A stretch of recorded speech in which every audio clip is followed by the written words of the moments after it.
সালামু আলাইকুম। আমি আজকে আছি ধানমন্ডি লেকের। ধানমন্ডি লেক সম্বন্ধে আপনারা প্রায় ম্যাক্সিমাম মানুষই অবগত আছেন যে এটা মানুষের একটা ক্লান্তি দূর করার একটা জায়গা। এখানে প্রতিদিন প্রায় শত শত মানুষ হাঁটতে আসেন, যারা নিজেদের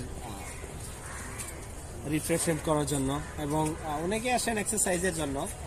তারা নর্মালি সকালে আসেন, সকালে এবং রাত 8টা বা 9টার দিকে আসেন।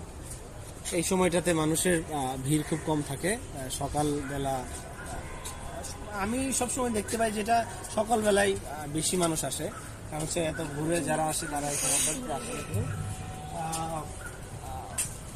ভোরবেলায় যারা আসে তারা নর্মালি এক্সারসাইজ করতে আসে। আমরা যদি এই রুটটাকে দেখাই, এই রুটটা এটা জনবিরল একটা রোড। এই দিকটাতেই নর্মালি বেশিরভাগ মানুষ এক্সারসাইজ করতে আসে। বেশি একটা মানুষ এই রোডে বেশি আসে না।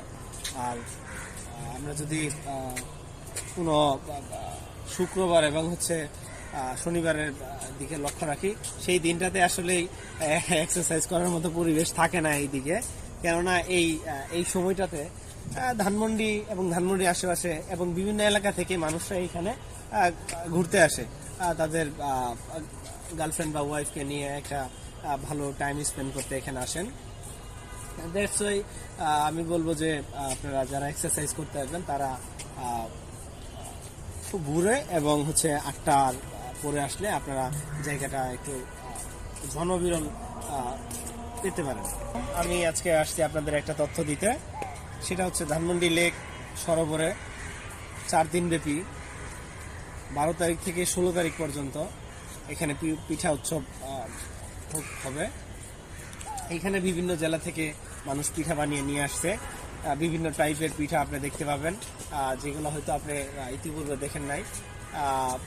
অলরেডি আমি কালকে গিয়েছিলাম, আমি দেখতে পেয়েছি যে এখানে ডিফারেন্ট টাইপের কিছু পিঠা দেখতে পাওয়া গিয়েছে। আপনারা যারা এই পিঠা উৎসবটি উপভোগ করতে চান তারা 16 তারিখের ভিতরেই ধানমন্ডি লেক সরোবরে চলে আসেন। লোকেশনটা ধানমন্ডি 8 নম্বর ব্রিজের থেকে নেমেই বাম পাশে। এখানে নাগরদোলা সহ আর বিভিন্ন বাচ্চাদের খেলার জন্য ব্যবস্থা করা হয়েছে।